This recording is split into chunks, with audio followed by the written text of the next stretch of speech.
Broadcast, bringing you the best coverage for all things college baseball. Only on the Villains Media Network. Now introducing your hosts, Jay Johnson's Towel Boy Cody Slovinsky, Vandy Chris Keenhold, and Mr. Cheesy himself, Randy Jowers. Let's start the show, boys!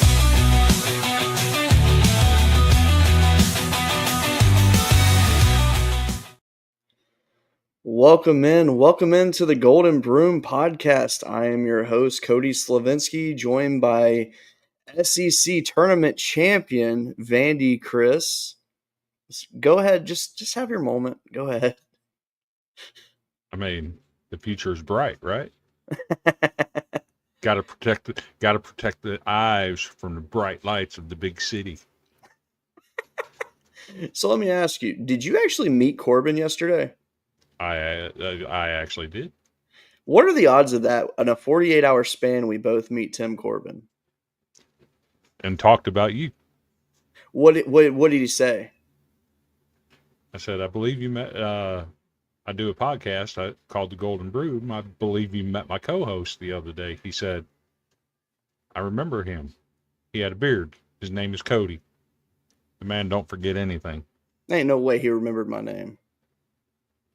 I kid you not. I don't believe you, but I'm going to pretend I do. I got no reason to lie, bro. That's amazing, though. But no, like it's weird too. His hair was exactly the same in both pictures. I was like, that's just crazy. But yeah, so basically, if you've been under a rock, Vanderbilt won the SEC baseball tournament. Apparently, my phone has some magic in it because the last 2 years, I've taken photos with of two different coaches. Last year, my son got a picture, and this year, I got a picture. Well, last year, my son took a picture at Tony Vitello, and Tennessee won the SEC tournament. This year, I meet Tim Corbin, get a picture with him. They win the SEC tournament. So next year, I'm hunting Jay Johnson down. Simple as that. You sure you want to do that? Yeah. I might break the string because I can tell you the three youngest teams in the SEC this year, Vanderbilt, Tennessee, Auburn. It's not even close. Oh, I'm not worried about it. For what we have coming back next year, I'm beyond excited. You ain't got coming back what everybody else got coming back. Sure we do. Number one recruiting class in the nation last season. Plus, we only lose 3 position players. Obviously, we're going to kill the portal like we always do. Future's bright. Vanderbilt loses 1 position player. Who? Jonathan Bastine. Exactly. That's okay. The shoes to replace that are impossible. Let's just be real. You are not going to find a player that's going to be able to replace that defensively. We already got him. There's no chance. No chance. Rustin Rigdon. There's no way that he will have a season of 2 errors or less. Rustin Rigdon. Okay. We will see. I don't believe it. Because that season that, honest to God truth, I think this season we have seen 2 of the best defensive seasons at the shortstop position in our lifetimes. Have we? Did you forget Connor Kaiser went through the entire season with 1 error just a few years back? I mean, true, and he was fantastic. But I don't know. I just feel like this year, though, has just been special. The fact you have 2 players doing that you don't see that. This rivals the Swanson-Bregman. You know, they're the debate. Well, they didn't really have a rivalry, but we as fans created one for them. Seth is over here trying to embarrass me. So he says we're losing 3 position players. I don't know that R.J. Austin gets drafted. I bet he does. I don't think he goes in top 5 rounds. At that point, though, like once you get drafted there, it's kind of hard to say no unless you just have some ungodly NIL offer.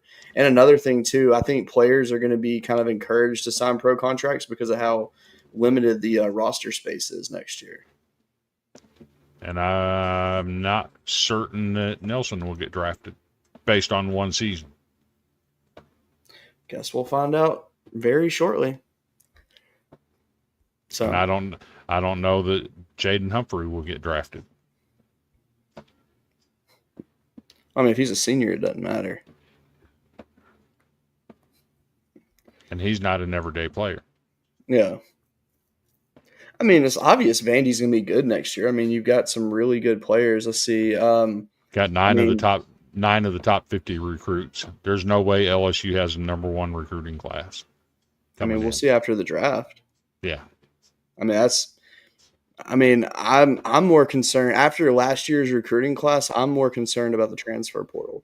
And I really think that now that there's roster limits, I think you're going to see a totally different style of recruit. Because that's going to make a huge difference. Heck is on my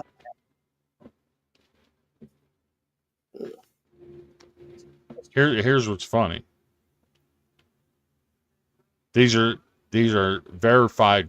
They're verified resales, and they're popping up when you go to the team's website and click on tickets, and it pops up to their ticket outlet, like Vanderbilt is SeatGeek, Tennessee is Ticketmaster. When it's popping up, it's coming straight from the school's ticket link.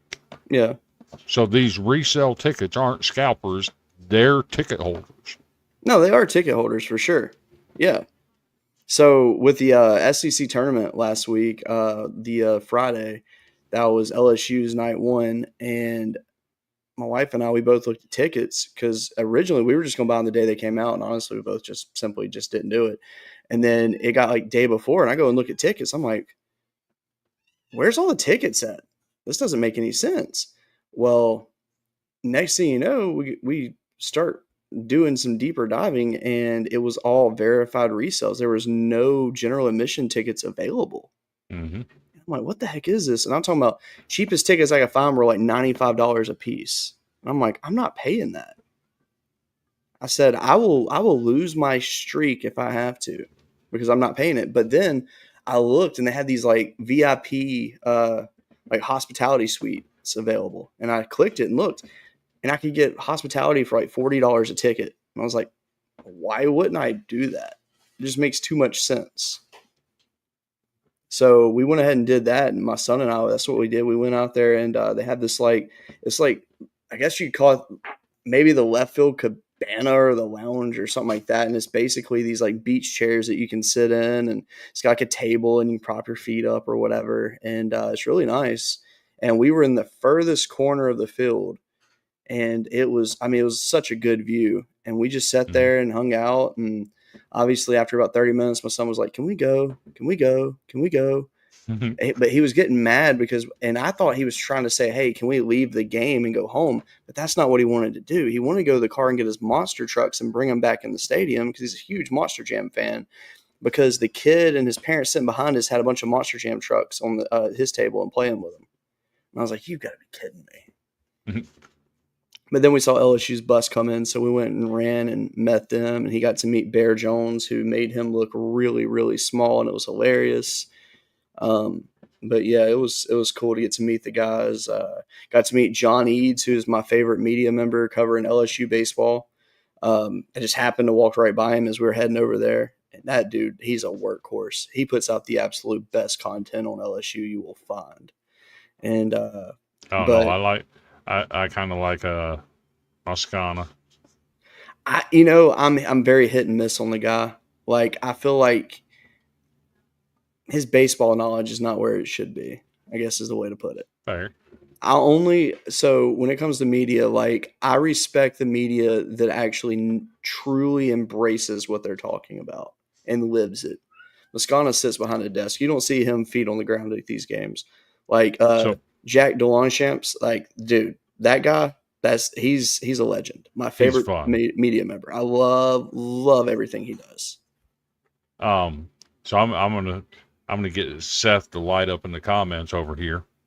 You want to talk about media members? I'm calling on Vanderbilt.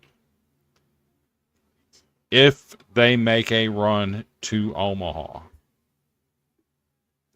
they have to bring Joe Fisher in and let him call a game. Joe Fisher calling a Vandy game in Omaha is elite as you'll get. Now, are you talking about television or radio? Radio. Okay.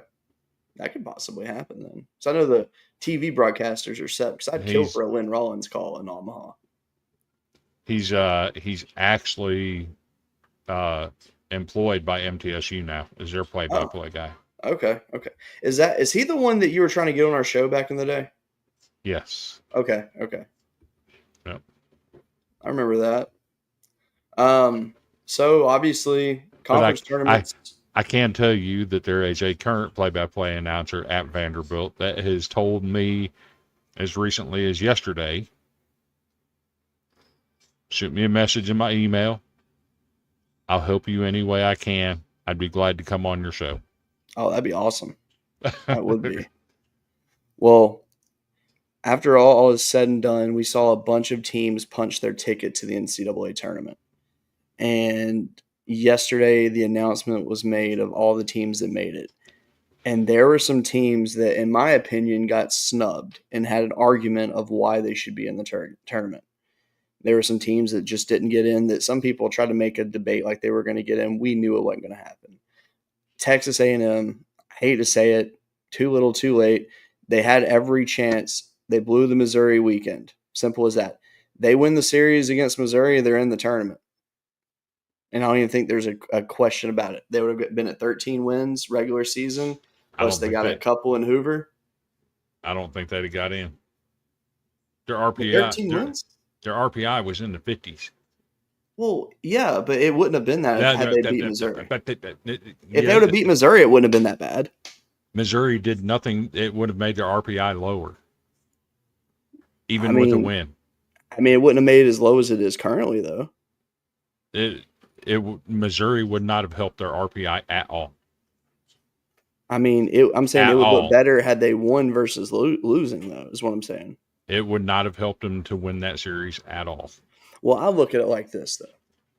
Had Missouri won that series, okay? Or if they had went in and won that series and won the Georgia series and then did what they did in the SEC tournament, they would have had the RPI to get in, I think. Because I look at it like this. If Kentucky can get in, anyone with 13 wins can get in at this point. Because that was the one team that I was saying I didn't think they should get in. They went flat in Hoover. I feel like they very much underachieved during the season. Well, maybe it wasn't even underachieving. They were hot some weekends and then super ice cold the rest of them. Like, it was weird. I mean, here's the thing about Kentucky. A series win on the road at a national seed. Yeah. With 13 SEC wins, you're going to get in. Period. True. Okay, so then how can you not say anything positive about A&M going to Knoxville, going and beating LSU as well? I mean, that's huge. You have to look at the RPI. Sure. This committee went 100% RPI. Oh, they definitely did. There was no question. Here's the thing. Here's the thing. Teams with higher RPIs than Texas A&M were left out that had better resumes than Texas A&M had. Sure. And I'm not trying to make an argument for A&M that they should have gotten in. I was fine with them not getting in. Even if they had beaten Missouri, A&M's RPI was not going to get them in the tournament. Sure. Another team, though, Virginia, was a team that was preseason top 3 in 90% of polls. They missed out this year. They had a bad schedule in terms of like strength, so their RPI was not great. They did fine in the ACC, but they just were never threatening per se. Right. And it was just a bad spot for them to be in. I feel like a team though that kind of got the hose was UConn, but their strength of schedule was not good, but they had really good wins, very quality wins. I mean, my God, you beat the number 1 overall seed. I mean, yeah, it was early in the season, but it still happened. Since February, they've been one of the hottest teams in the country. Exactly, because they had a rough start. Another team that I thought that should have been considered better, or two of them actually, UT Rio Grande Valley, and then also Xavier. With UConn, when you factor in that the first 5 weeks of the season they played one home game, and once they got past that road stretch, they were lights out. Agreed. So I think one team that needs to send you some swag, like whether it be a hat, a shirt, or something, is North Dakota State. 100%. I feel like they owe it to you. I've been on that for 3 years wanting them to get in. Exactly. You finally got what you wanted. And I was happy for them. I really was. You I know, wanted them. I watching wanted them them in play. Nashville. Oh, yeah, for sure. I'm sure you did. Oh, Because, well, I mean, obviously it'd been nice to have them because that's who you would have played opening game, but you'd have gotten to see them in person, and that would have been cool. Oh, I would 100%. I'd go Saturday to watch them play. Absolutely. Well, before we get into the national seeds and we look at the regionals, one thing I want to say that I'm not happy about this week is Purdue Fort Wayne has officially ended their baseball and softball programs. Have you looked at their baseball program? I watched them up close in person. Like, they have 2 players on that team that I think could start in the SEC, no problem. They're very good. Okay, but their overall team sucks. Sure. Absolutely. But I hate seeing a team have in their program. Is what I'm saying. I get that you want to grow the game, but at the same time, you can't have a school out here dumping $100,000 a year into a program and getting absolutely zero return on it. Sure. I mean, that's fair. It is. I mean, especially considering that those kind of teams have to be on the road to start the season. I know you get a little bit of money from the universities you play, but when it's baseball, it's nothing like it is for, football. Right. But no, I hate it for them because there was a couple guys on that team that were just dogs. I mean, hit machines, did very well when they played against LSU. Like, they're just really good players, and would not be surprised if they both ended up in the SEC. But that being said, here it is, your national seeds. Number 1, Vanderbilt Commodores, which is funny to me because going into the SEC tournament, I basically said that Vanderbilt was playing for, a top 8 seed. Mm-hmm. I didn't know they were going to be number 1. Like, I knew with their RPI that they could be, but I had a feeling that at that point, I felt like they were kind of on like the borderline of being a top 8. Like, I feel like they closed the season strong enough to be a top 8, but it was like one of those borderline situations. It's like maybe, maybe not. But then what they ended up accomplishing in Hoover, I feel like everything just kind of fell in their favor. And I'm not saying they got lucky by any stretch. They 100% earned what they got. But I'm saying, like, the dominoes fell the right way. They didn't have to see Arkansas. They didn't have to see Texas. They didn't have to see LSU. Like, that's a benefit for them. I mean, obviously you win it any way you can. And they played quality teams throughout the whole thing. It's not like they got the double bye. Like, they legit had to earn it. And they did, and they did very well, and they closed it out strong with Ole Miss. And obviously, I know it felt good, that Tennessee game. There's no question about it. That was nasty, too. We will talk about that later. Yeah, and then you got Texas number 2, consistently strong all season. Injuries bit them, and I feel like Texas is that team with a big star next to them because I feel like everybody's got their eyes on Texas because – I think we all saw it as the season came to a close. Some big, big holes were exposed on this team. Now, can they get it together and pull strong going forward? Maybe, maybe not. You got Arkansas at 3. You got Auburn at 4. The team that I think might be the best in the country, North Carolina at 5. LSU at 6. Georgia 7. Oregon State 8, which, by the way, I'm going to argue it's on blue. Oregon State did not deserve the top 8 seed. I'm sorry, they did not.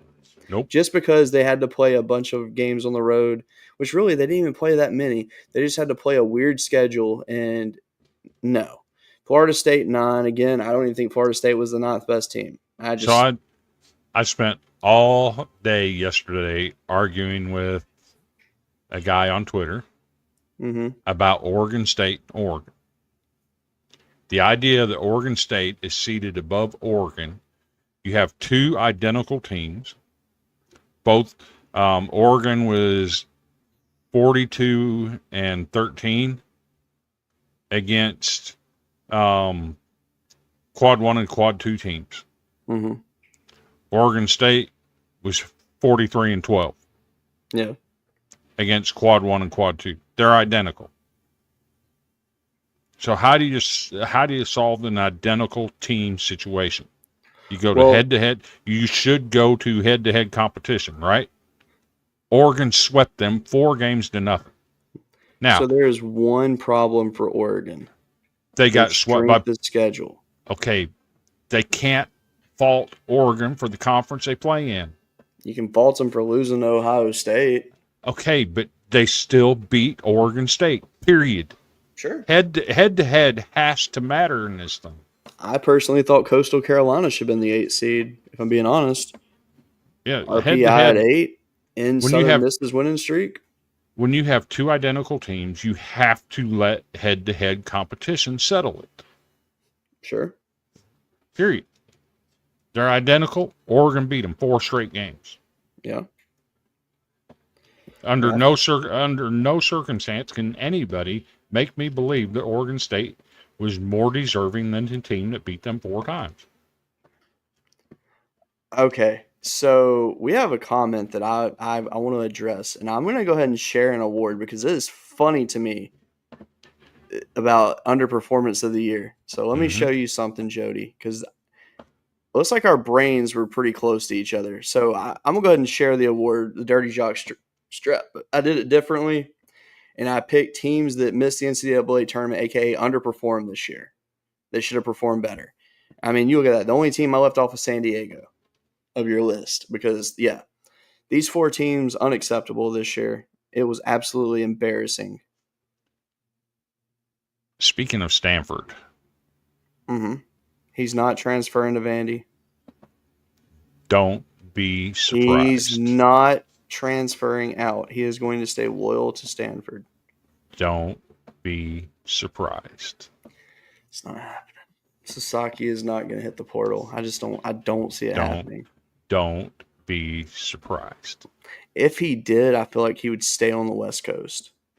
Or he would say F this place and return to Japan. It's too late. Now that he's committed to college ball, he's not eligible for the draft over there for another 2 years. I gotcha. So guess what? It came down to Stanford and Vanderbilt. They were the final 2 on his list. I mean, no disrespect to him because I think he's a very good player, but I feel like he's still adapting because he did not have the season that the hype built for him. Fair. And I think this summer, though, I think he's going to grow. I think as long as he ends up in a good summer league, I think that he's going to do some good strides this offseason because now he's used to what he's going to be seeing, and he can only get better. But here's the problem: will Stanford send any of their players to the Cape or to the Northeast? Will they send their players up there? I feel like he don't have a choice. I feel like a guy like him with the potential that he has, you have to send him to the Cape. That's the only place you can send him. There is nowhere else that you should send him to. Northwoods leagues, while it's respectable, it's not the Cape. He needs to go to the Cape. I mean, you could do like the MLB draft league or whatever that's getting kind of popular, but at the end of the day, if you want to really like evolve yourself as a player, you go to the Cape. So, out of respect for our listeners tonight, we have a request. Oh, God. Just for you, Seth.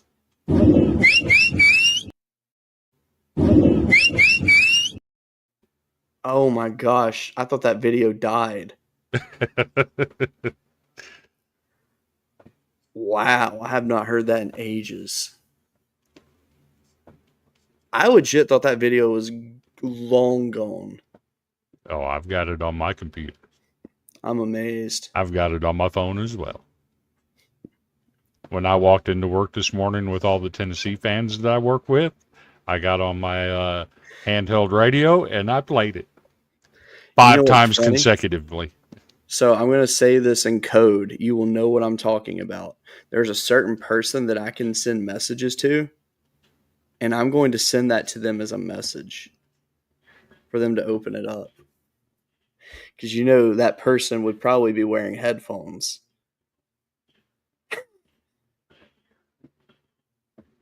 Someone that we really can't communicate with at all anymore. It's gone bye-bye. Oh. There you go. The person that hated it the most. But yeah, I'm going to have to send that as a message. That'll be funny. All right. Anyway, so there's that. I wanted to go ahead and share that because, I mean, Jody's comment, I mean, that was like right on the money. And I was like, that's just perfect. But yeah, so let's look at some of our hosting spots. Let's look at some of the teams in them because I really feel like that's the basis of this show because it's not going to be a long show tonight because there's really not a lot to talk about because everything that happened last week's over. It doesn't even matter anymore. There's no really predicting, hey, well, this team won this series, so what are they going to do? No, it's an open field at this point. Any team can beat anybody at this point. Mm-hmm. You have the top 64 teams in the country, at least according to what the committee says. Dominic asked a few minutes ago, how did UConn with their RPI not get in? RPI was 40. Hey, fair. I get it. And like we said a little bit earlier, we both think they should have been in. I was all for them getting in. I think they had some good wins that should have got them in. It just didn't work out. Same with Troy getting the hose. Troy won every single series of the season except their Southern Miss series. And that was in the middle of Southern Miss's extremely long winning streak. So it happens. But it was still enough to keep them out. I hated that. Lamar, 40-plus wins again this year. Out. Southeastern Louisiana, the RPI was in the 50s, so I didn't think they were going to get in. Their freaking AD is the head of the committee. They were out. They didn't make it. First 4 out. Which I respect the not showing bias to your own school because obviously they would have benefited big time for them to get in. But hey, it happens. I get it. But anyway, couple big regionals right here. Vanderbilt starts out with Wright State. East Tennessee State starts out with Louisville. Man, I think the state of Tennessee might do very well in this regional. I know one thing. I would not want to wake up and know I have East Tennessee State in my regional. I mean, they can hit some home runs. They can. Hey, at least I guess Tennessee State, they're not there. Solo home runs ain't going to beat you. No, absolutely. And see that, and that's the thing. I think East Tennessee State's one of those teams that they can be like an annoying team for a good team. Like they're gonna, they'll be that like team you just want to like swat away. But I think they have the talent to beat Louisville. I think they have the talent to beat Wright State. I think they have the talent to be competitive with Vanderbilt, but I don't think they have the talent to win, potentially 2 games against Vanderbilt, maybe 3. With our pitching the way it's set up right now. Exactly. I mean, Vanderbilt's clicking on all cylinders. So I just don't see an upset happening in this regional. And don't get me wrong, Wright State, commendable season. Louisville, they finally bounced back and got in. Good on them. East Tennessee State, again, very solid team. But it's just at this point, the way Vanderbilt's playing, I don't see a way Vanderbilt loses in this regional. I see them finally escaping a regional this year. Which is, hey, it's long overdue, but the chemistry that this team has, you could see it on the field last week. This team's different from the last few seasons that they've put together. So, you want to talk about the chemistry of this team? So, if you remember the Oklahoma series, they got run ruled in game 2. Yep. The lone senior on the field, Jonathan Bastine, called a players-only meeting in the dugout before they left the facility. Next day, we come out and run rule Oklahoma State. I mean, that game got pretty ugly pretty quick. Okay. They played really good baseball since then. Mm-hmm. Their lone series loss was at Ole Miss, but we ended that series with a run rule over them in their house. But the big one was Alabama. Yes, agreed. Alabama had us beat. No questions. They did. They had us beat. They had the series won. They were up 7-2, bottom of the 8th, nobody on, and 2 out. Yep. And I actually talked to Jonathan about this yesterday. I said, what clicked in that moment? Because something clicked in that dugout at that particular moment. Something clicked. Yep. He said, for players to just realize that we have everything we need and that just taking care of our own business was enough to do it. Yep. And that being able to visualize it and win the game the way they did put them on a different level. So that's where I'm at. But remember, while we're talking about Vanderbilt and the number 1 seed and their regional and everything, do you remember who I said last week would be that player that could up their level of play and potentially be an MVP? Brody Johnson. You did call it. I called it. You sure did. Do you want to know what play won him that award? Oh, that throw out at home. Oh, to see if you That go was a back, strike. if you go back and watch it, when that ball got past Vastine and was just rolling, he had his back to home plate. Yep. Picks it up, turns completely around, 117 miles an hour strike at the plate. That was 117?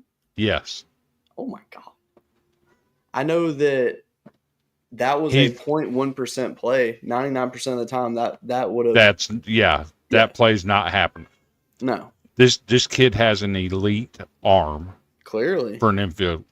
And his arm, okay, you talk about elite arms at shortstop and third base. And despite the stupid award that came out today naming the top 10 shortstops in college baseball, that did not 64 analytics. Yeah. Yes, so their system's flawed because the one thing that they don't consider is strength of schedule when they do that. So a bunch of mid-major teams are getting that. So Jonathan Vastine had 3 errors on the entire season. This guy's got an elite arm at shortstop. Mm-hmm. Brody Johnston's arm is better than Jonathan Vastine's. There you go. That's impressive. That being said, especially for a freshman that was not highly recruited. See, that's what shocks me.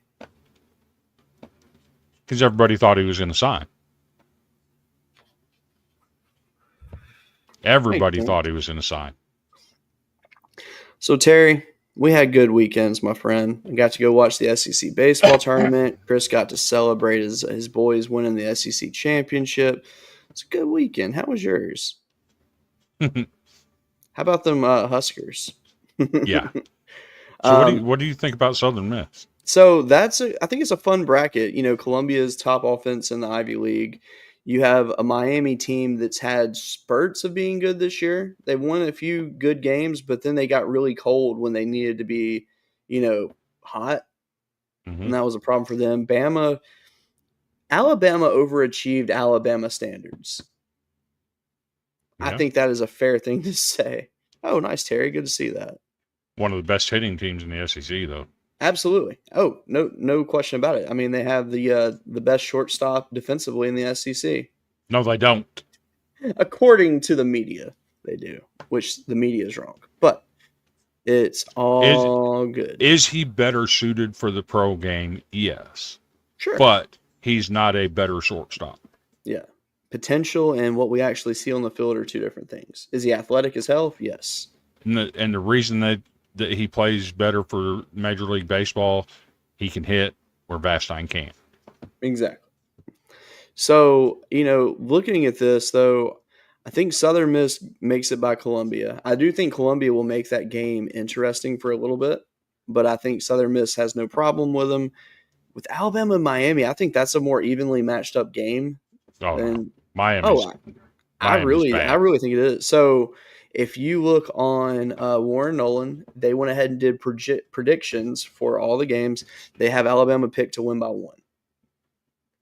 I can see that. I'm just telling you, Miami is bad. Within the past 2 weeks, there's been high-level discussions about firing their coach. And they just got blasted They in the did get ACC by a very mid-Cal team. Mid's being nice, to be perfectly honest with you. Miami's not good. Alabama will rule them. We will see. That being said, though, once you get through that game, Alabama Southern Miss. That's if I'm Alabama, that's when I throw Riley quick. Yes. And I put every egg in the basket to win that game. I'm going to be honest with you. I actually think Alabama makes it out of this. I really do. I think Southern Miss's run comes to an end. I think Alabama, they don't even go to Monday. I think they win it in 3. Good possibility. Really do. I think Alabama is suited for this tournament, actually. And I think a rematch of Alabama Vandy will go differently than the first time they played. I think Vanderbilt's on just a hot streak right now. I think Vandy's going to Omaha. I don't think there's I mean, don't get me wrong. I mean, Alabama could beat them. Southern Miss could beat them, but just the way that Vanderbilt's playing the small ball game right now and hitting the deep ball if they have to, I mean, it's pretty impressive to say the least. So, yeah. So, I mean, I'm taking Vandy and Alabama. Who you got? I got Vandy and Alabama. I just think Alabama's pitching and their bats, they're too much for Southern Miss. Sure. And it's not a knock at Southern Miss, by the way. Much respect to that program because they were very good this year.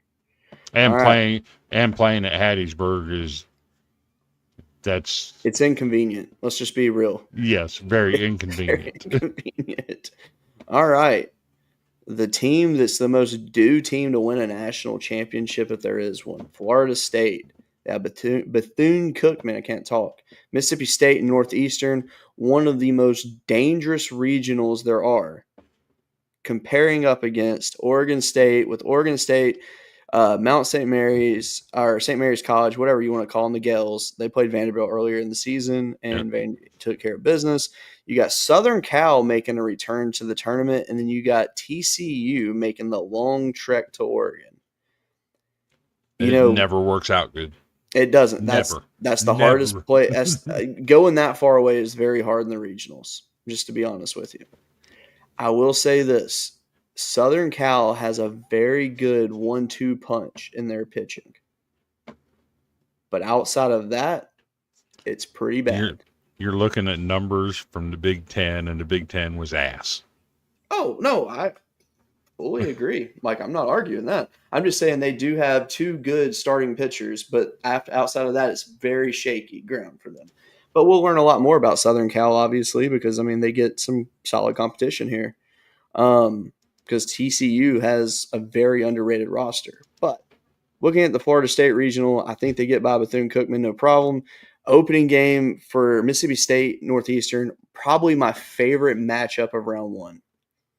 I think this is a very cool matchup. Seeing Northeastern get a shot against, Pico Cone, who is, let's be real, is one of the best pitchers in the Southeastern Conference, if not the country. He's just very, very good. And Northeastern has the number 1 ERA in the country, which obviously strength of schedule, it's a little bit, a little flawed probably. But let's be real though. One thing that you will learn in the NCAA tournament is teams that have numbers like these, that usually kind of carries over because they have a growing confidence in themselves to make it happen. And if Northeastern were to beat Mississippi State, I would not be surprised. Think about this. If Northeastern can go through this bracket undefeated, they will be at 31 consecutive wins. Which is absolutely unheard of. The national record is 34. Yeah. Man, just imagine get to Omaha and set the record. That'd be wild. That being said, speaking of records, LSU Shreveport, 56-0 currently. So they are in the championship series in the NAIA. So who are you picking? All right. So in this regional, on my D1 bracket, I did take Northeastern because I don't trust Florida State outside of Jamie Arnold. But in my head, I feel like I need to go Mississippi State.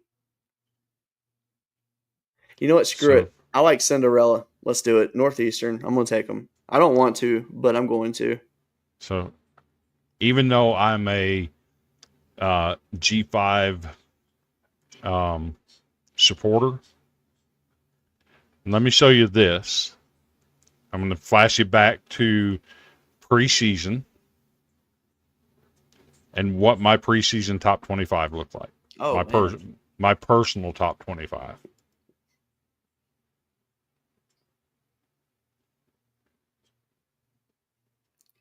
Yes. Do you see who I had number 1 preseason? I do.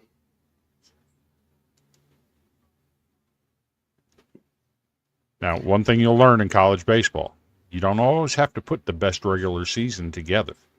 That's true. Get yourself a home regional. Get yourself a top 8 seed, which Oregon State did that. Florida State did not. Yeah. But they're close enough. They're number 9. You've given yourself a chance. The way this team played in the postseason last year and what they've got on this team, I got Florida State going back to Omaha. Well, Jim agrees with you. There you go. I mean, and hey, Florida State wins it. I mean, I'm not going to be surprised. I mean, they have Alex Lotus, who is arguably the best player in the country. He's who I think is winning the Golden Spikes. In my heart, I'd like to see Mississippi State do it because, that team, battling adversity once Lamonis was let go. It's kind of cool to see a team bounce back like that. So I would like to see them get through this, but Florida State's a smart pick. Would you give the interim coach the head job?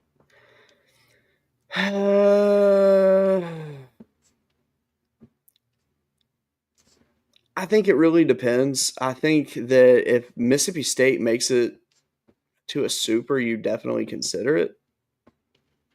But I think that I think you really have to go out and get a big name at this point, though. You can't just take that risk of a feel-good story. Because, okay, yes, the team steps up and plays hard for him. It looks good. But A&M kind of did that, and it's not working too good for them at this point. I don't think Michael Early's leaving. I think he's a good coach. I really like what he does. But they just did not have a great season, obviously battling the injuries they did. It was a lot to deal with for a first-year head coach.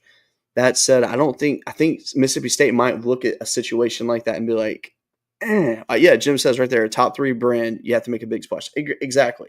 I mean, if I'm Mississippi State, I'm going to use my money and I'm going to go after the biggest names. I'm going to reach out to Vitella. I'm going to reach out to Jay Johnson. I'm going to reach out to Skip Johnson. I'm going to reach out to every big name coach there is.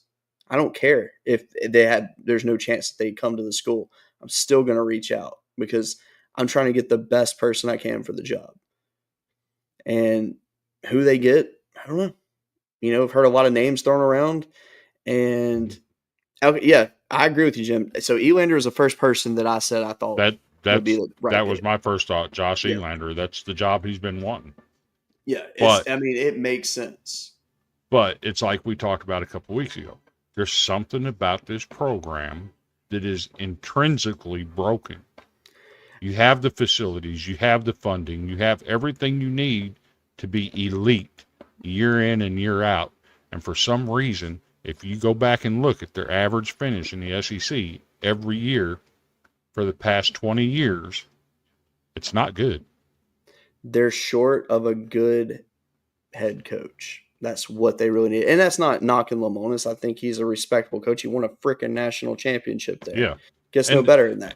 And I'm not disrespecting Mississippi State in saying that because they had a great stretch where they were in Omaha just about every single year. Absolutely. There was a great stretch. But overall, big picture, over a duration of time, something's broken in that program. Yeah.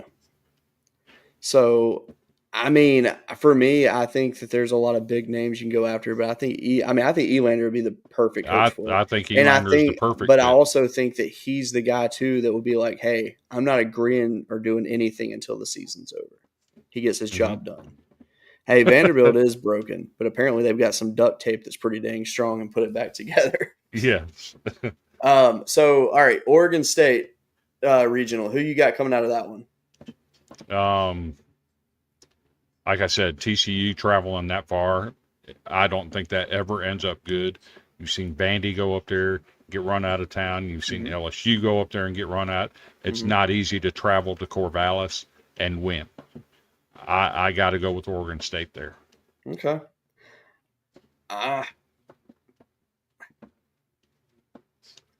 So on my bracket, I know that my main bracket I picked Oregon State.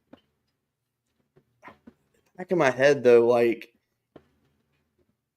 I want to believe in TCU, but it's the travel. I just can't get past that travel. Yeah. Southern Cal, I hope they do well in the tournament, but I know that they're not going to get out of the regional. They're not there quite yet. But to see them in the tournament though is promising, and it makes me happy to see as a historical fan of the sport. But nah, Jim, I'm going says, Oregon don't State. do it. I'm going Oregon State. Don't worry. I'm taking the Beavers in this one. It's a tough bracket because TCU is not an easy win, but let's be real. Big 12 was kind of down this year. Yeah, and as a whole. For me, the bottom line is that travel to Corvallis. It's gotten many great teams before, and I don't see that changing anytime soon. For sure. All right, the next one, North Carolina Regional. You got North Carolina, Holy Cross, Nebraska, OU, a very stacked regional. Go to Oregon. You got Oregon, Utah Valley, Cal Poly, Arizona.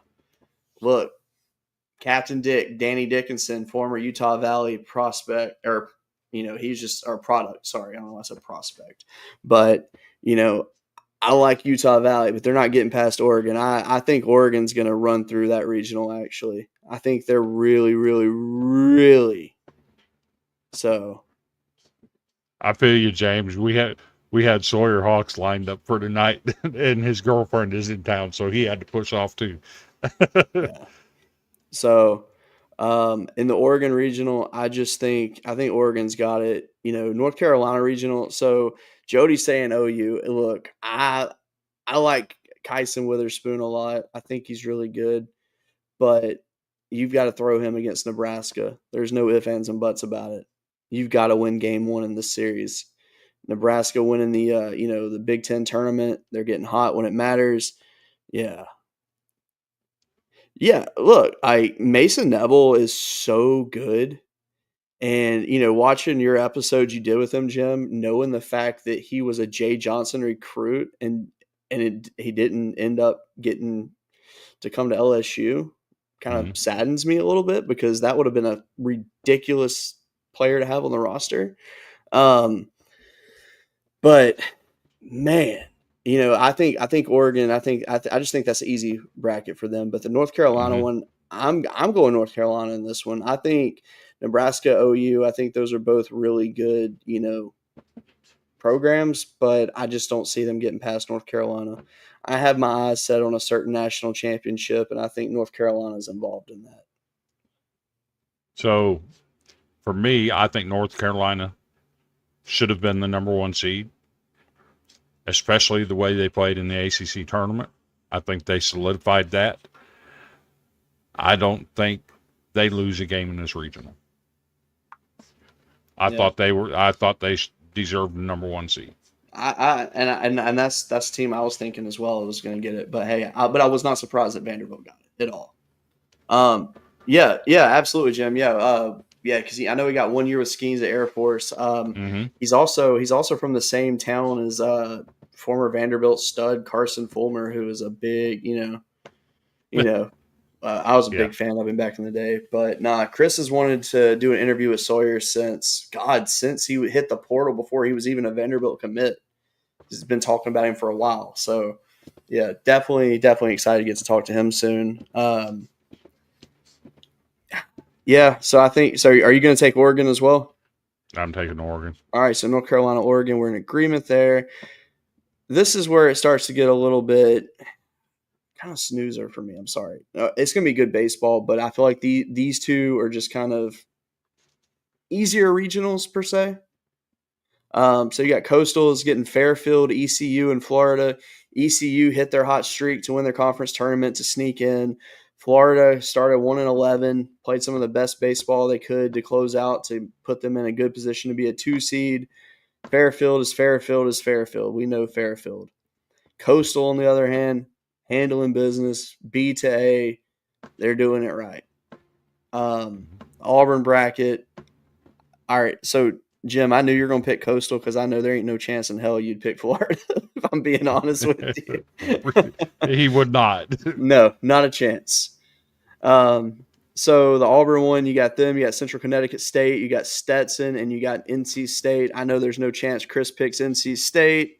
Hell no. So Stetson, that was the team that they started out early in the season in that tournament. They played in Puerto Rico really hot.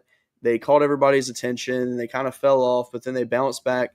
They got into the tournament on a technicality because of a lightning delay, and they couldn't finish their game.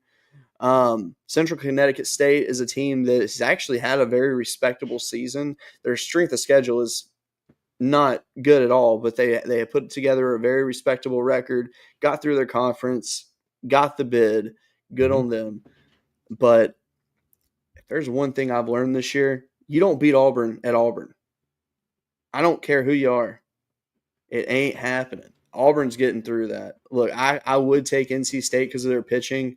I know they've got the skills, but for some reason, Auburn at home is just magic. So I'm going Coastal. Mm-hmm. Yes, Florida's a feel-good story the way they ended the regular season. But also part of that is they wouldn't be where they're at if not for South Carolina and Missouri. I think that had a lot to do with them getting right.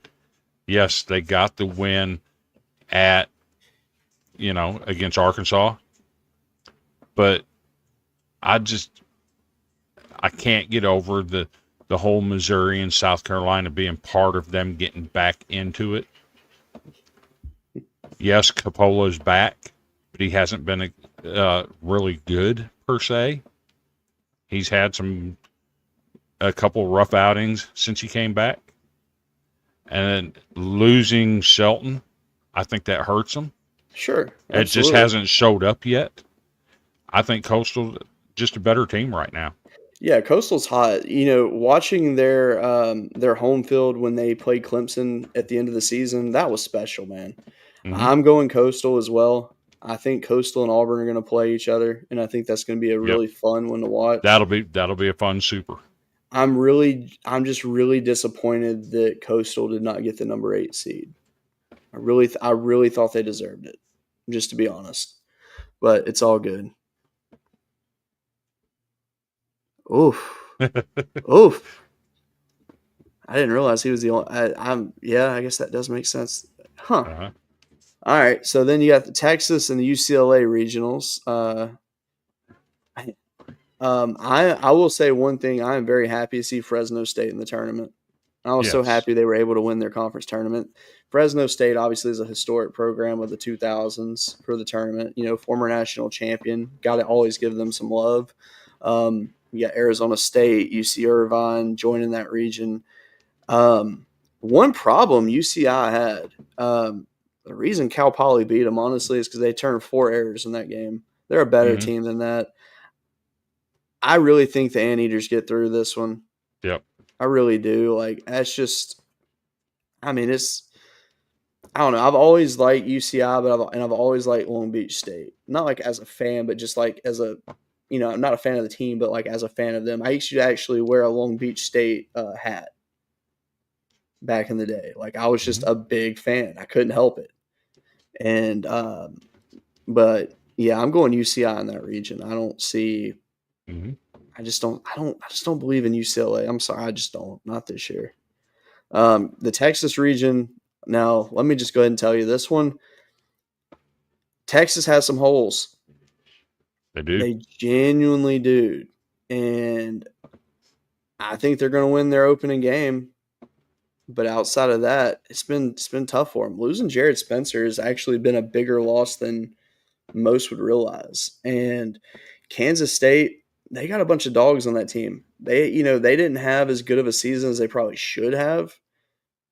But they did bounce back, obviously, and make the tournament. But they have this talent to upset some people. But UTSA, on the other hand, is just a very good team. if there is a top team that gets put out of a super, or put out for a chance to make a super, I think it's Texas. So, oh, he canceled twice. Ouch. See, Maximus is who I think is like, I think he's the guy for Kansas State if they're going to get through it. But if he canceled on you twice, see, I've never publicly stated the people that have canceled on us or ghosted us that have agreed to come on. Yeah. But I will say the ones that have, 90% of them have not had the best results in their season. There's only one player that ghosted me that actually did really succeed. Obviously, I'm not going to say the name, but Chris is a big fan of said player. I'll say that. No, I want to say UTSA makes it out of this bracket. I really do. I kind of want to give it to them, but I'm going to be nice today. I'm going to go Texas. I want to know how much Jim would laugh at me if he heard me say, I want the feel-good story. I want Houston Christian to knock off Texas in game 1. Jesus, that's not going to happen. I really want that to happen. That's not going to happen. There ain't no chance in that happening. I would love to see it. I mean, that said, I agree with you. I think Texas has some problems. Mm-hmm. I think whoever wins that first round game with UTSA and Kansas State's got the upper leg in this. I agree. But yeah, I'm not taking Texas to lose to Houston Christian. I can't. I just can't. And I think I'm going to go with Kansas State. Oh. No. Okay. I'm going Texas. I just don't think there's any way these other 3 teams beat them. That makes sense. Now we go to one of the more underrated regionals. Mm-hmm. The Oxford Regional. My gosh. So first of all, I know Ole Miss is a rival to LSU, but I have never found an Ole Miss fan I didn't like. They're just good people. Generally, they are. And I've always respected the baseball program. Obviously, Mike Bianco, I always will respect him. Murray State, Western Kentucky, Georgia Tech. Poor Ole Miss. That is like the 3 worst teams you could have in a regional. I mean, Western Kentucky's very well rounded. They gave Vanderbilt absolute hell when they played them. See, Jim will be in Oxford. That'll be perfect. Absolutely perfect. I would like to see Georgia Tech play in person personally this year. I think it would be fun. But I think Western Kentucky takes game 1 against Georgia Tech. Ooh. Oh, yeah. Okay. And I think Georgia Tech plays fighting for their lives because I've already said it on the show previously. I think Georgia Tech is a little bit overrated. I think they're the most overrated regular season conference champion in the Power 4. Arguably, maybe. They played one of the top 3 teams in the conference, and they lost the series to them. They didn't play FSU. They didn't play UNC. They played Clemson. If you can get your conference pool and not have that, that's impressive. So, I swear national champion is there. Oh, man. Hey, I mean, the way Ole Miss is playing, there's nothing that is saying that they couldn't make it to Omaha, if not win it all, because, I mean, we saw what they did in Hoover. They looked great. Yes. Even in losing the game against Vanderbilt on Sunday, they played really well. Absolutely. And then Saturday when they played LSU, I mean, they did as good as you possibly could do. But let's see. Also, the team with the most guests. See, all right, perfect. So there you go. So tomorrow LSU will have the most guests. But that's a good thing because I'm sure you'll agree with me, Jim. On Saturday, LSU may have lost to Ole Miss, but if there is one thing positive that happened for LSU is we got to see some of the best pitching from our not top 2 guys that we've seen all year, and it was very promising considering you had two pitchers hit 102 miles an hour in that game. That's scary. Okay. So Jaden Newt, top prospect out of the state of California 2 years ago, absolutely looked amazing. Then you had Chase Shores come in, lit it up, hit 102, looked awesome. But my favorite, absolute favorite, Jacob Myers, transfer from Nicholls State, and was electric. 4 strikeouts in 2 innings. And here's what I like to see out of him. The fact that he didn't, have any walks in this game. Walks have been his issue in his entire career. But every time he had a batter that did not strike out, you could see a look of anger in his eyes. Not frustration, but pure anger in his eyes. And he threw harder the next at bat. He was on fire. I learned that LSU has 3 dogs ready to go in the postseason, and I love every bit of it. Okay. But I digress. And Shore is going to be the 2023 herd. Agreed. 100% agreed. He's finding his rhythm. I love it. The Ole Miss region, I'm going to go ahead and tell you now. Ole Miss, Western Kentucky is going to be who fights it out. Ole Miss has the power. Ole Miss is going to win that region.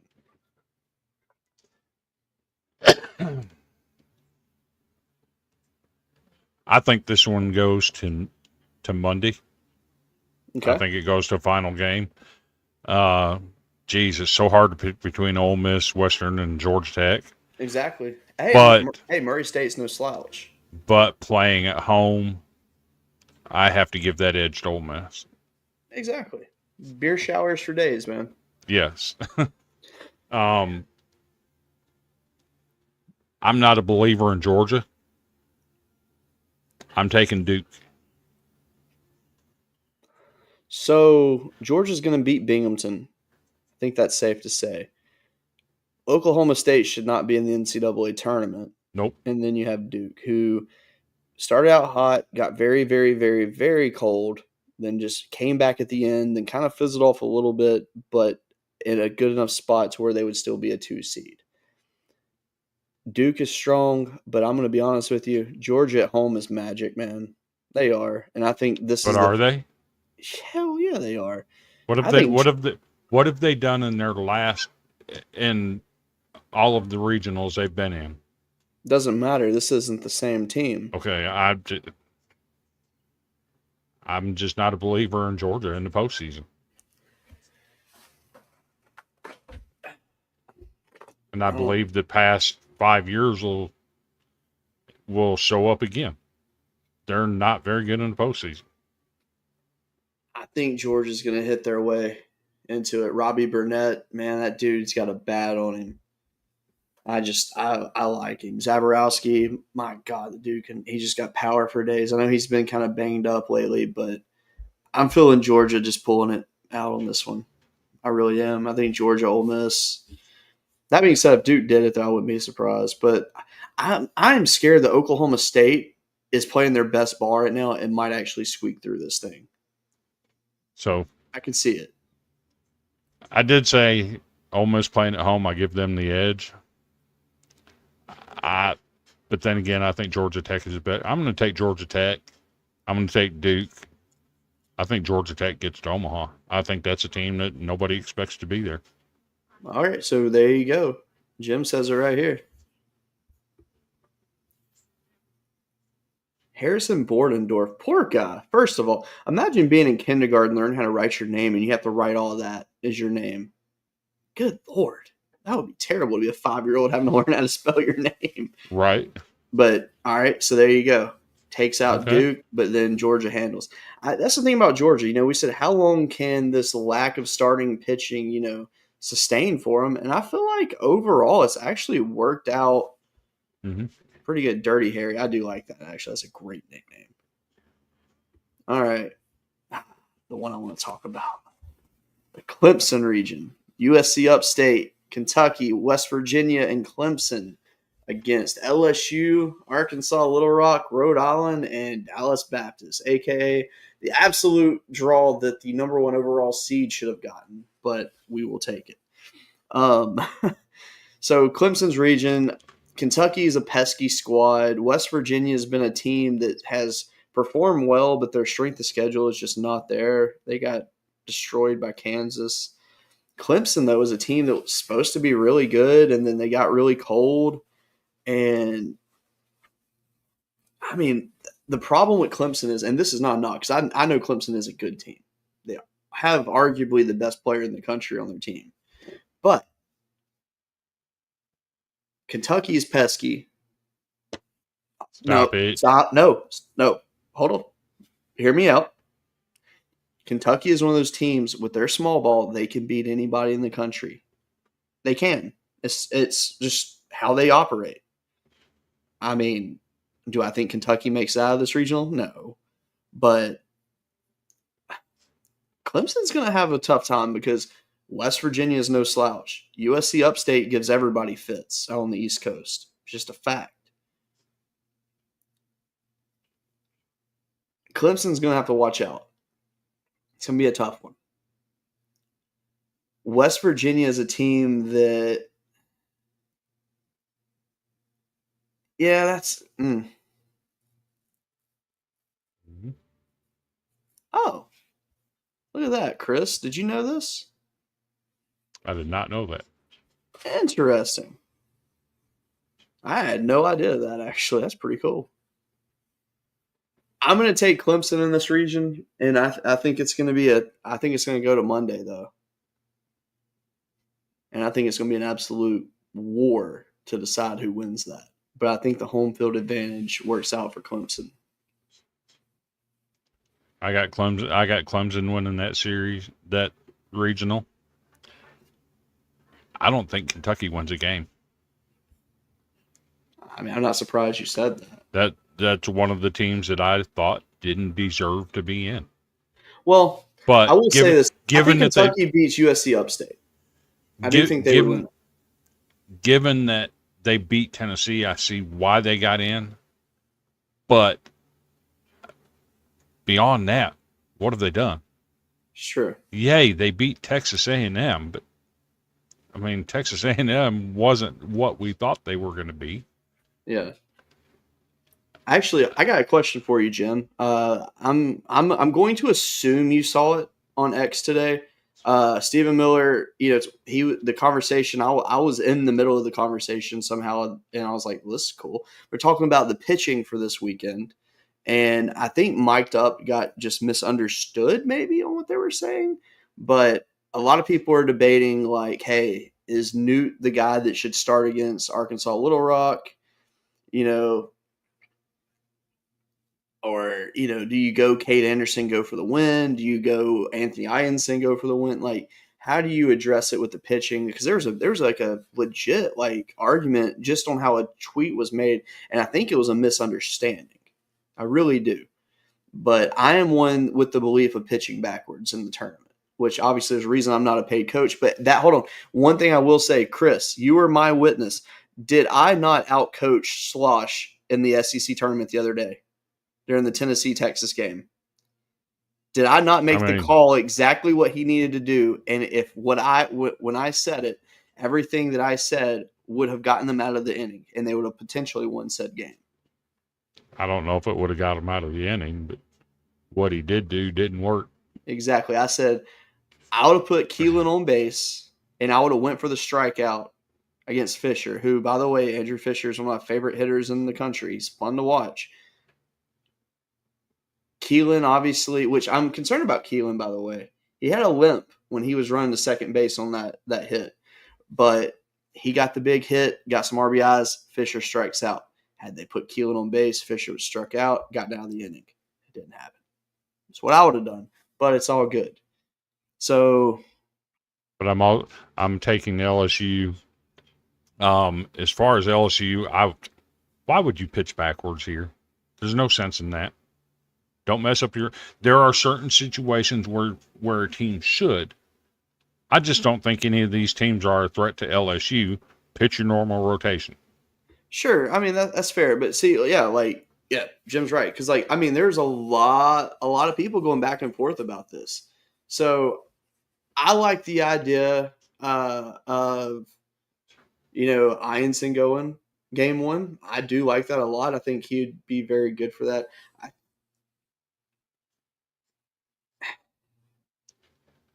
So think, yeah, for me, I'm on the bandwagon of saying let Newt go. I think he earned so it, but then again, Jay knows best. I'm not going to argue the man. Let's see, Jay in 2022 and 2024. I leave Gervais. Hey, man, dude. Hey, speaking of Ackenhausen, my man is already in AAA ball. I am so happy for him. And Gervais, my God, he's killing it in the minors right now. so remember all these years that we've known each other. Mm-hmm. How many times I've criticized coaches for pitching off Yeah, in the postseason. You don't change what got you there. sure. There are certain circumstances where you should. We got a case of that coming up here in just a few minutes. But this isn't a case where LSU should have to pitch off. Do what got you there. I mean, sure, yeah. There's just different arguments to look at because we look at Arkansas Little Rock as arguably the worst team in the tournament, and it's like with impending weather, do you want to have Cade Anderson go out there and pitch 3 to 4 innings, have an elevated pitch count, and then have to be taken out and him be done for the weekend, and you have to waste an arm to complete that game? At least that's how I look at it. When you could have Newt go out there, I don't know. Let's see. Mm-hmm. All right, so Griffin Herring, let me just say, my God, that kid is having an exceptional rookie year right now in the minors. You got to go look at his numbers. I mean, it's absurd. But anyway, I think DBU and LSU, that's who it's going to come down to. I don't see a if, ands, or buts about it. They've already played this year. They played early in the season.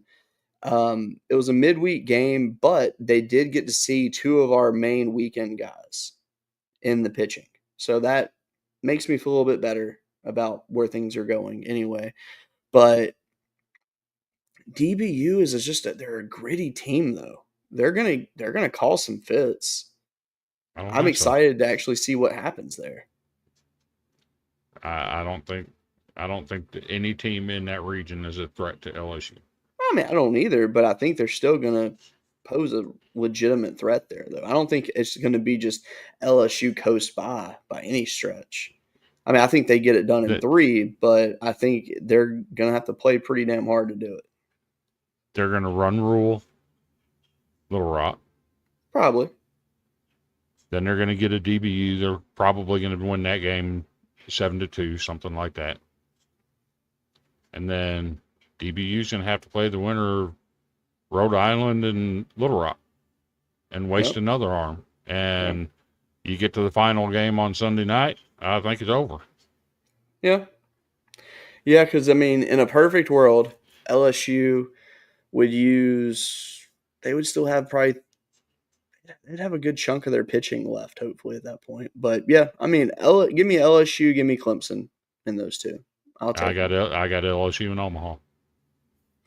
Thank you. I appreciate you. I hope that's not a curse. All right.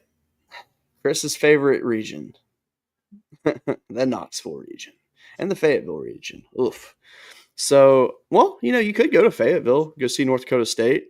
That's not too bad. Yes, Jody, there is run rules. So, you know what? Let's see, Got to Roll tomorrow. I'll be releasing trio episode with Kate Anderson, Luke Hill, AJ Russell. Jeez. That's amazing. And Riley Nelson. Appreciate you, Jim, man. You have a good night. Can't wait to see that content. That's going to be awesome. Yes, sir. Looking forward to that Riley Nelson. Absolutely. All right, let's look here. We lucked up on one there. Yeah. All right, so we got Fayetteville. You got North Dakota State. That's the team you got to roll with just because you love them. I know you're not going to pick them to win the regional, but you're happy they're there. You got Creighton and you got Kansas. Kansas is a team I've been pretty high on this year.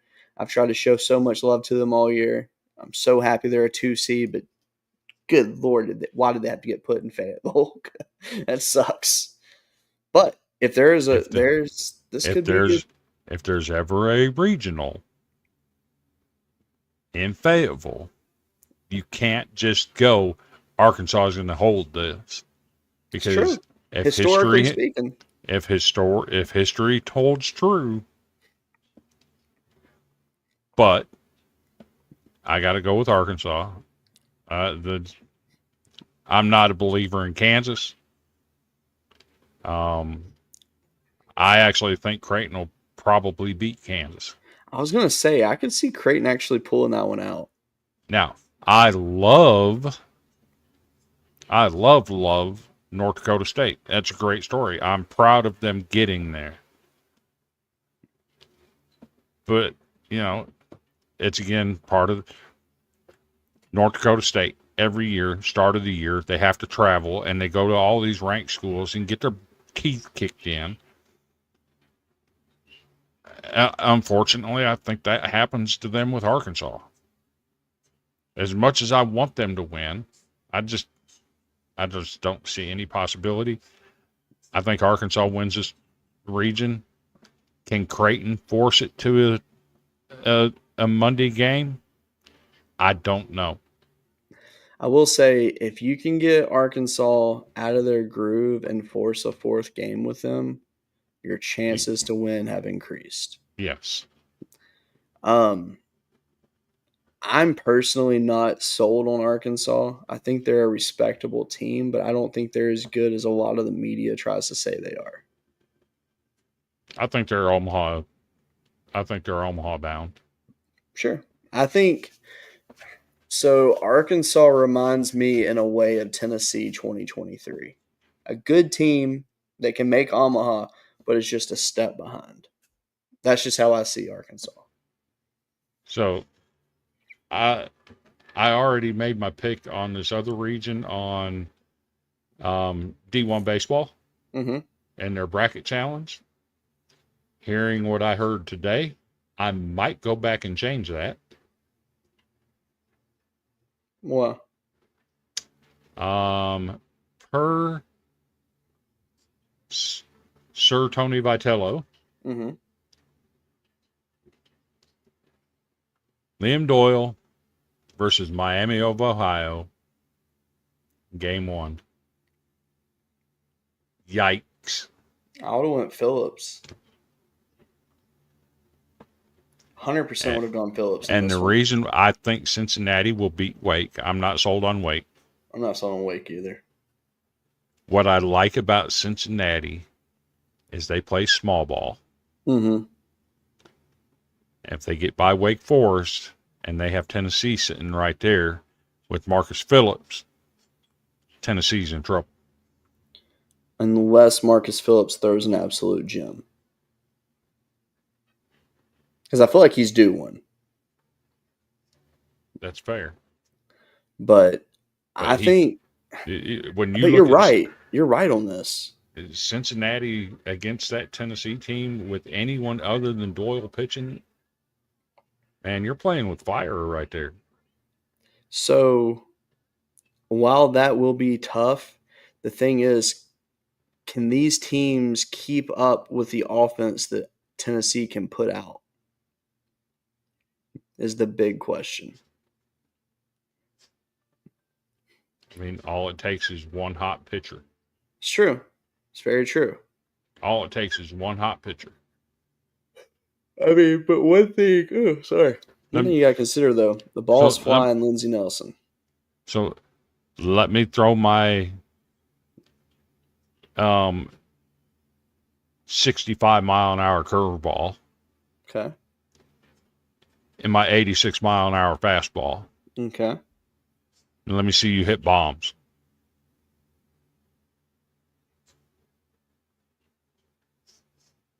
Yeah. Be tough. Because if it's anything Tennessee's done, it's struggled against slower pitchers and pitchers that throw junk. They get handcuffed. Now you got a guy that handcuffs their offense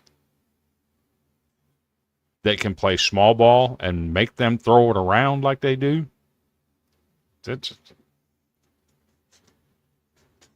I don't. When I said there are certain situations where I think a team should throw off, this is one of those situations. Yeah.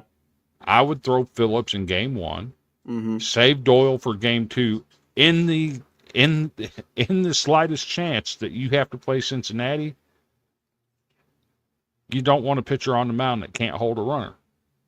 Yeah. And if it's anything we've seen from both Phillips and Coons and his pickoff attempt, that's a problem. So one thing Tennessee has going for them heading into this as well is AJ Russell threw 78 pitches in Hoover in his outing. It's 3.2 innings. So, I mean, that's promising for them. His pitch count can get that high now. So that means that if they can keep moving, he can be a good third option for a starter. Yeah. Because I don't know where Coons fits in at this point. Because it's like early in the season, he was fine. He was doing really well in his role, doing what he was supposed to do, getting through it. It worked out. But then people kind of figured him out. His age kind of showed a little bit. He started getting hit up a lot.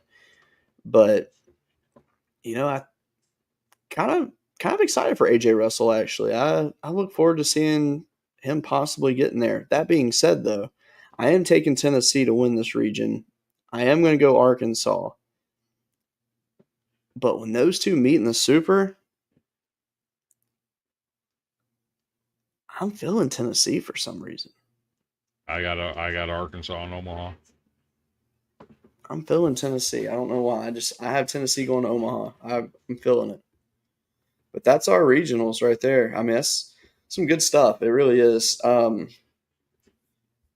I'm thinking about it, let me go ahead and show teams I'm proud of. Like, good job. You overachieved.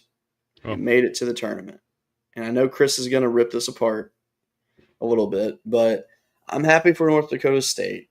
We've been wanting to see them in there. Northeastern doing what they've done this year, being on the win streak they're on, having the lowest ERA in the country. I feel they deserve to be on this graphic. I put Florida on here for starting 1-11 in conference play, bouncing back to finish strong and costing Chris $50. I picked Southern Cal as well because – them making the tournament as an at-large is big for that program, considering all the changes they're going through in terms of rebuilding. They don't even have a stadium right now. So, it's a lot of changes going on. That's a program that historically they should be at the top, even though, let's be real. In my lifetime, Southern Cal hasn't really done very much in the baseball realm. I think, one natty in my whole life. So, most of their stuff was done before most baseball fans nowadays were even alive. Jody probably remembers, but no knock at Jody's age. But, he's obviously a California baseball player. So, he was around during the golden era of Southern Cal baseball. He got to see it. And, well, he didn't probably even get to see the big part of it, though. Because really their stuff was like even before Jody was born. So, that's my 4 teams I put on there. So, who are some teams you would add, Chris? Obviously, North Dakota State. Yep. When you go back and look at their schedule, let me remind you, they're currently 20-32. Mm-hmm. They started the season 1-13. Yep. Played Dallas Baptist, at Lamar, at UT Rio Grande Valley, at Alabama, at LSU, at Tulane. Hey, they got a win at Tulane, so props to them on that. Yeah, sure. But that's my point. They have to do all this travel early in the season. Absolutely. And, look at this. DBU RPI 20, Lamar RPI 60, UTRG 43, Alabama 13, LSU 10. Come on. And then you go to Oklahoma State for 2. One got canceled. That's a 44 RPI. At Creighton, they beat Creighton. That's 46. Then they played Creighton again. Lost that one. it's crazy what this team has to go through because of location. And that after that 1-13 start, they played 500 ball, better than 500 ball. I'm thrilled to death for them to get a reward for all the beatdowns that they take every year. Kudos to them. For sure. Northeastern. I'm glad they're not in my regional. Yep. Good is good. I don't care who you play. If it's so easy to hit a baseball and win 28 straight games, everybody would do it. It's not easy. I don't care who you play. It's not easy. Florida, I'm sorry. I get where you're coming from.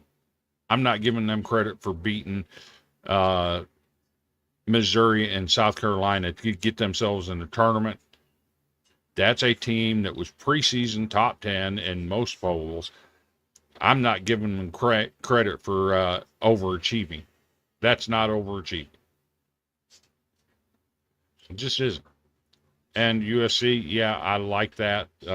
Again, don't have a stadium right now. It's under construction. Matter of fact, when we went out west and played that tournament out there, we had to travel 2 hours south of Los Angeles to play Southern Cal. It was wild. And then we had to drive back to Los Angeles to play UCLA. It's crazy. So, yeah, kudos to them. On the flip side of this, who are some teams that you don't think should have got in? Kentucky, Oklahoma State. I think off the top of my head. So I did a poll in our baseball group, College Baseball Smack. Mm-hmm. Check it out. This is what we got. Who is the most undeserving at-large team to be included in this year's tournament? If I didn't list it, add yours in the comment. We really got in Alabama.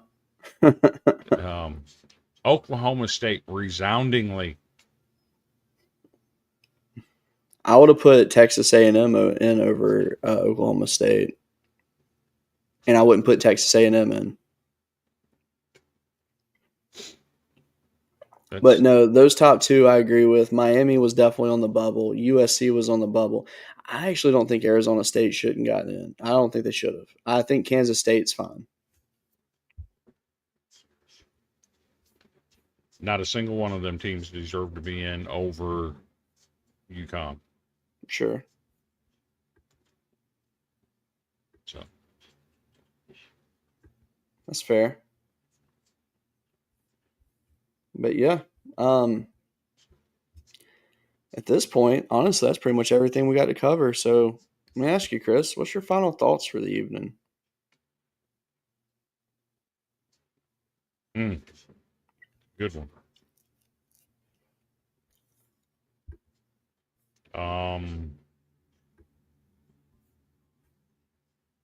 I'll just say it. This Vanderbilt team is giving me serious 2014 vibes. It's fair.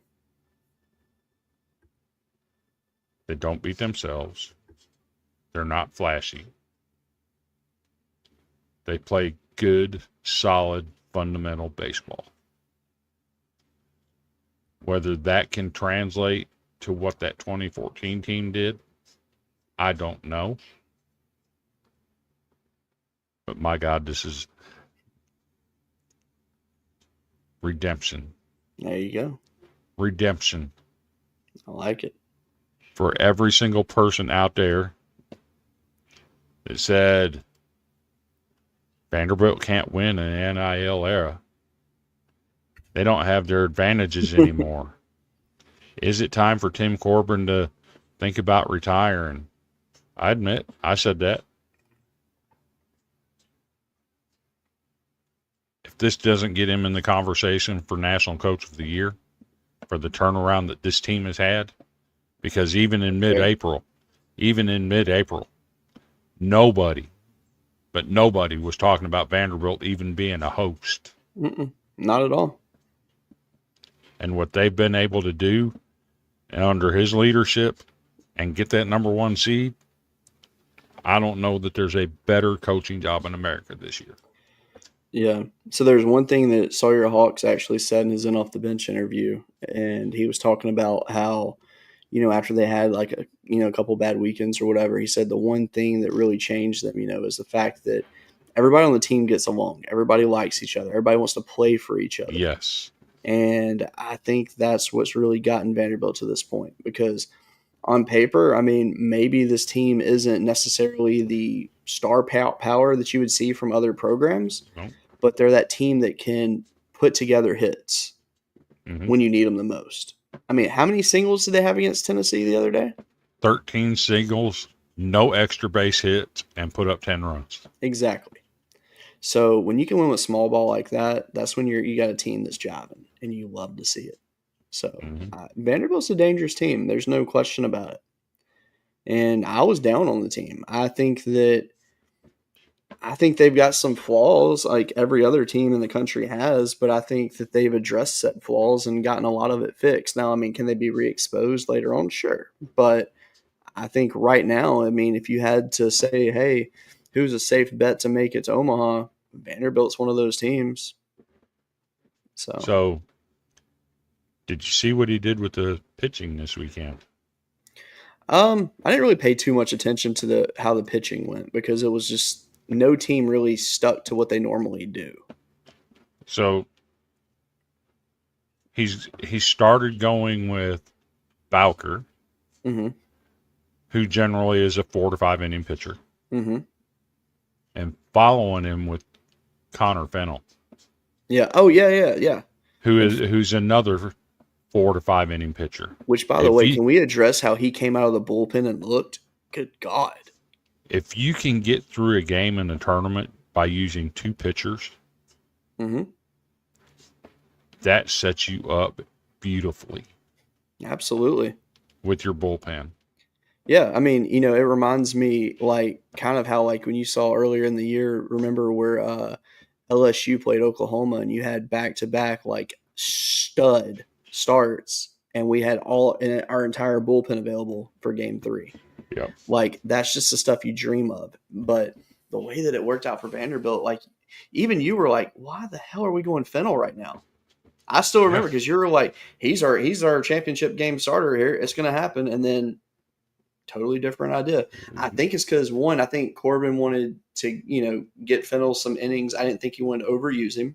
Yep. And that was really the approach that a few teams had. Like, you saw Jay go with Kate Anderson as a starter for our first game on Friday, but then use Ianson as the reliever in that game. And I was like, what are we doing here? But I get it. It's like, hey, if you're out, you at least want to get your guys some work. And look at Austin Nye. Dude. Corbin has said it all year. At some point, he's going to have to throw some big innings for us. I think he did it. I think he did. I think he more than answered. He went to, when we played at Louisville, he was a starter. He didn't have his best stuff. They beat us that night, but it's a midweek game where Corbin was not going to blow up his bullpen. Yeah.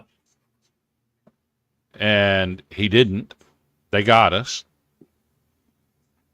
And the reason he didn't want to blow up his bullpen, because he saw the bigger picture of what we had coming that following weekend at Tennessee.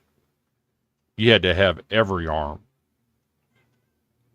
What I will say that I'm concerned with is Miller Green. Every time he has come into a game this year, since the Auburn series, with runners on base, he's given up a run. Yeah. That can't keep happening. I don't know if you have to change it up and bring him in when there's nobody on, what you have to do, but whether he needs to see a sports psychologist, something, he's got to get right. Yeah. What about McElvain? What do you see him being used in the postseason?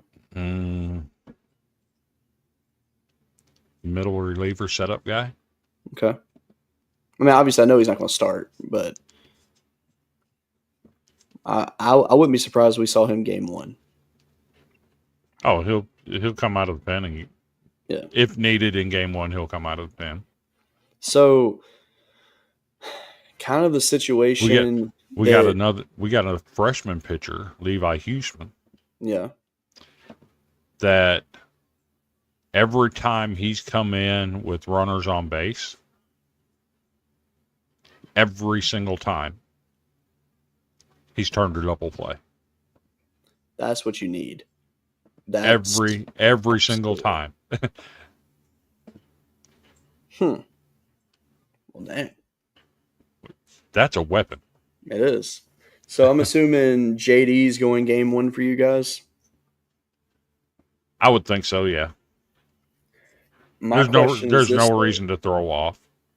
Do you let him go his full outing like normal? Or do you cap him if you've got a big enough lead? And potentially use him a couple days later? If you got a big enough lead and you can cap him at 80, by all means, cap him. Yeah. But if it's a close game and he's throwing bones, let him pitch. Yeah.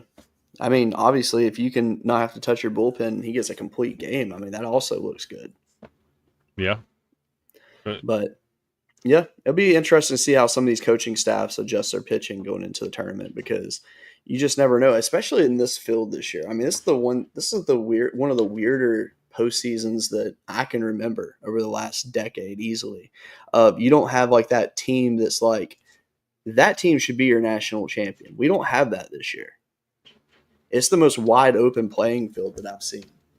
And I feel good about a lot of teams, but I think that the tournament format is going to get to some people.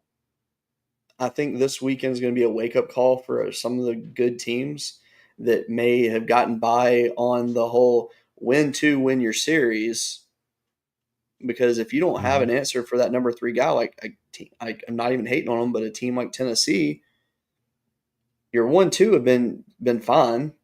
Your number 1's been great. Your number 2 has been good in points, but kind of had a fall off. But outside of that, it's been kind of shady. There's a reason Tennessee lost so many series this year. When you lose 60% of your SEC series, I mean, that's not good. Now, is Tennessee a team that might get upset in the opening round because of that? Like, you don't know. And here's the thing, too. Can you rely on Tennessee in a super regional if, let's say, Doyle shoves fine, but Phillips has an off game? Are you going to feel safe in that game 3 environment? Nope. Exactly. So, again, I respect Tennessee because getting to meet them last year, treated my son so well. So, obviously, I speak highly on them. But I do not see this Tennessee team holding up well in Omaha if they were to get there. I don't think they have the pitching depth that can get them to the championship series. I do not see it. They have good arms in the bullpen, but I don't think they have enough to carry them that far.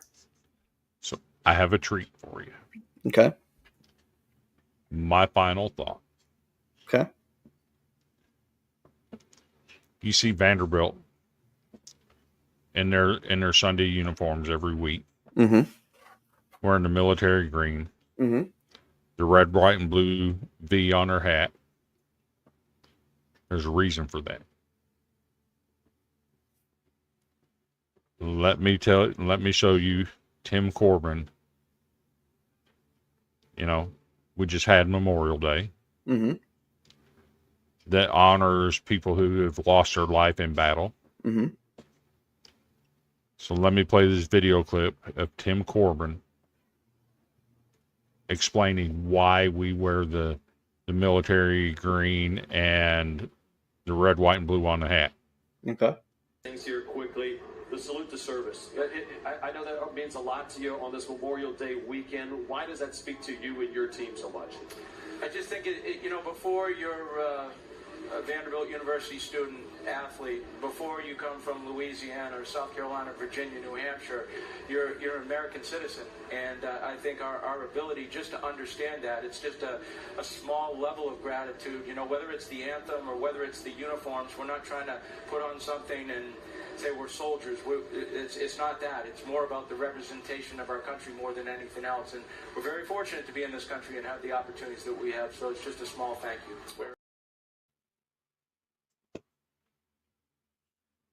Chicken skin.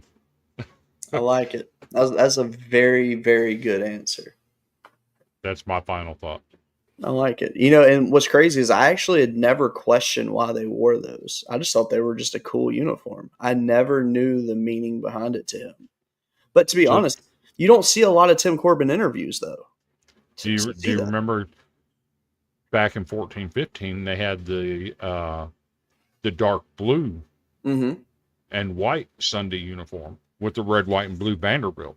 That was actually my favorite. That was my favorite too. I have a feeling come probably another year or two, they're probably going to make a change with the Sunday stuff. Yeah. But it's still going to be something to honor America and the flag. Sure. And I totally respect that. Absolutely. That's very good. My final thoughts for the evening are Let's get it.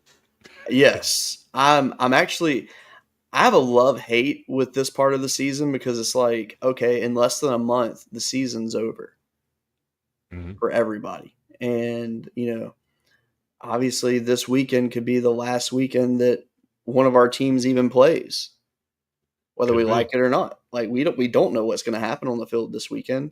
We can assume what's going to happen, but there's going to be a lot of fans that, they're going to be very disappointed this weekend, and it's a shame. But you're about to see some really good baseball, the most wide open field that we've had in a long time. And if you think about it, it reminds you of a 2014, a 2015, a 2016 where there was no, well, I say that 2015 there was a clear-cut favorite. They didn't get it done. 2014 there was a clear-cut favorite that didn't get it done. They lost in Omaha. 2015 team lost in Omaha. But this thing's wide open. You don't have a Oregon State. They had like 7 losses all year. It's 56-6. You don't have a Florida the next year. You just don't have those teams. Yeah, I mean, because you look at 23. The media thought Wake Forest was going to go through and just run the table with everybody, and it didn't happen. Obviously, my bias side knew the whole time who was going to win that, but it was weird last year. With Tennessee winning it, not everybody knew Tennessee was going to win it. Going into the postseason, I think going into postseason, everybody knew Tennessee was the team to beat. I picked Tennessee to win it before it started, but a lot of people didn't. No one knew who was going to win. I mean, we did. But this year, though, is like if there was ever a giant question mark put on the board, it's this year. Had Texas not suffered losing Jared Spencer, Texas would probably be looked at as that team at this point. I don't think they would have gotten beat up on at the end of the year had they had him. But And here I am, a fan of the number 1 seed, saying North Carolina should have been number 1. Yeah, that's actually a good final thought right there. North Carolina is a team that has been so under the radar this year. No one knows a lot about them. That's a dangerous team because think about it. A lot of people are like, is this North Carolina team going to be able to bounce back from losing the players they lost last year? And then they come in, they look pretty good. At one point, they were number 1 in the country, and then they kind of fell off a little bit. And then Florida State started, staying hot, and then they go and they handle Florida State like it was nothing. Like they made it look easy. And then beating the hell out of Clemson the way they did was just exactly. Dear God, I don't want none of that team. No.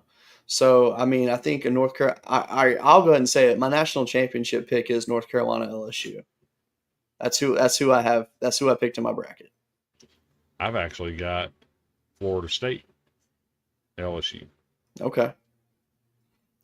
That would actually be a fun series. Jamie Arnold versus Kate Anderson. Good God, that's that feed families right there. That's just fun. But do I dare say that I'm going with my preseason number 1 pick to win it all? There you go.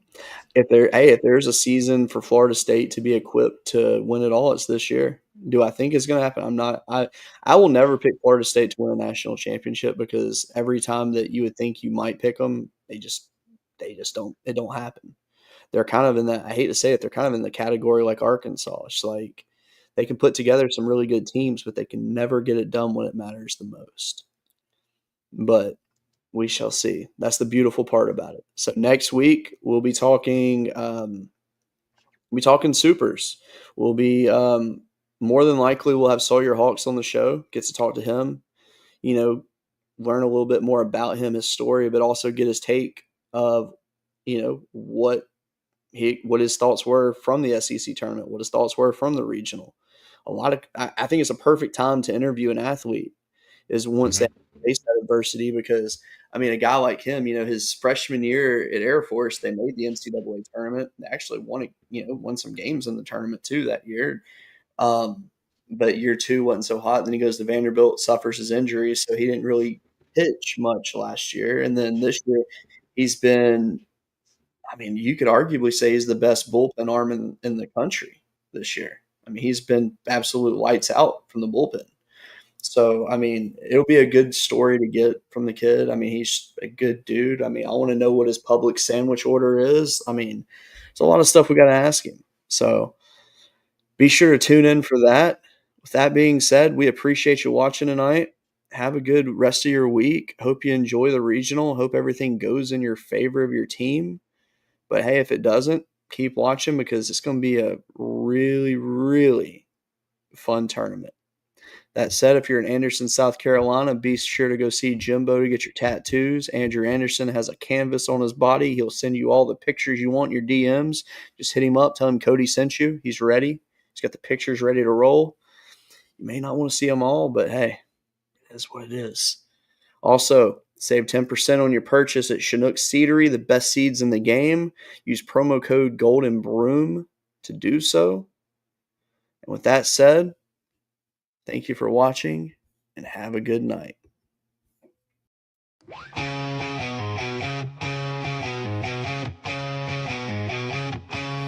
On the diamond where they play, sweeping competition every day.